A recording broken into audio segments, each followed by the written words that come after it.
Poésie présente Qui le sait de Leslie Cara, lu par Garance Thénault.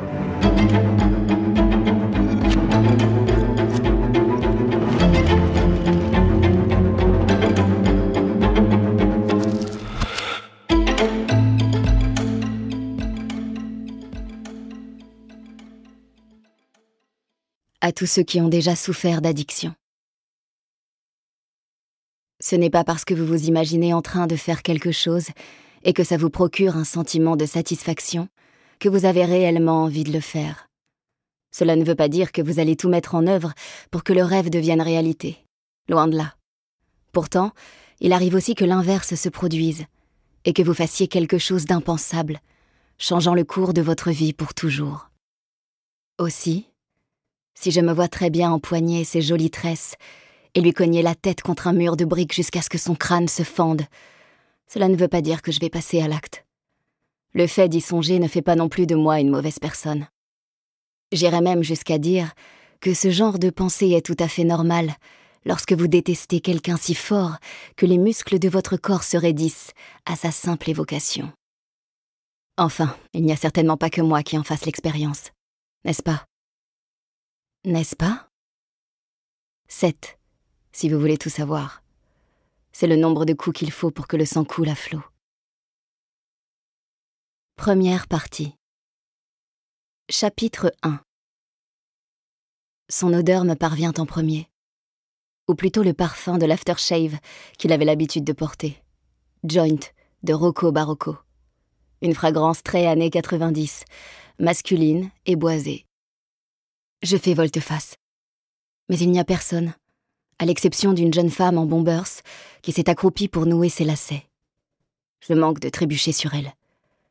C'est à ce moment-là que je le vois, courant vers la mer, les rabats en fourrure de sa chapka battant l'air, telles les oreilles d'un épagnol. Simon. Je sens mes genoux se dérober. Je le cherche du regard, mais la nuit l'a déjà englouti. On aurait pu croire à un mirage, une hallucination. Peut-être est-ce mon imagination qui me joue des tours. Ce ne serait pas la première fois. Peu importe, je me dépêche de rentrer à la maison. Petite créature que l'obscurité terrifie soudain. Qu'il terrifie.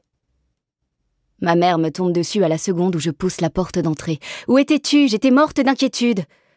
Elle me serre les bras si fort que je dois la repousser. « Il n'est que 22 heures, maman. Tu vas pas continuer à te faire du souci pour moi indéfiniment. Il va bien falloir que tu finisses par me faire confiance. » Elle laisse échapper un ricanement cynique. C'est plus fort qu'elle. « Te faire confiance? Es-tu seulement consciente de ce que tu me demandes ?» Elle s'effondre sur la marche en bas des escaliers, la tête entre les mains.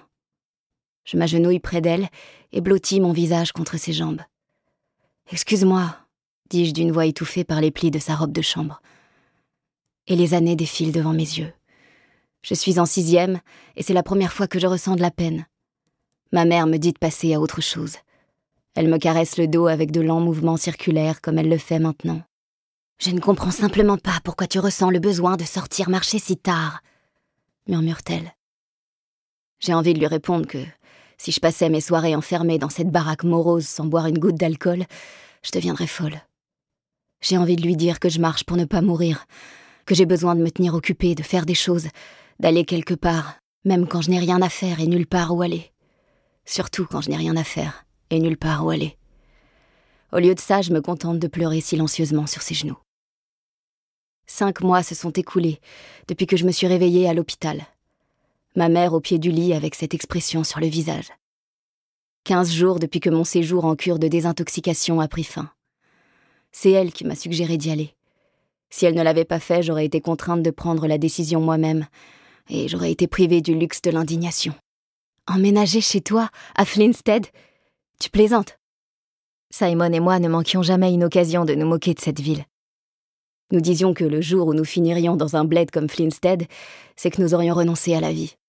C'est le genre d'endroit où les gens viennent couler de vieux jours. Comme Eastbourne, mais en plus petit, et avec encore moins de distractions une fois la nuit tombée. « Quelles sont tes autres options ?» m'avait alors demandé ma mère. C'est à ce moment-là qu'elle avait dû prendre la décision d'adopter le ton froid et détaché d'un psy.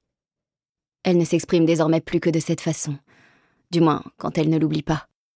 Toujours poser des questions ouvertes, ne jamais montrer son désaccord, Mais je ne suis pas dupe. C'est juste une de ces stratégies à la noix. La colère, la frustration, la déception. Autant de sentiments bien ancrés en elle, dissimulés sous la surface, et prêts à m'exploser au visage comme une éruption volcanique. Il est plus de minuit. Je suis allongée dans mon lit, le corps tourné vers la fenêtre. Maîtresse me tire et me démange, et je suis prise d'une envie soudaine de m'en séparer. Puis, je me souviens... Nous espérons que vous avez apprécié cet aperçu. Pour continuer à écouter ce livre audio sur Google Play Livres, utilisez le lien dans la description de la vidéo.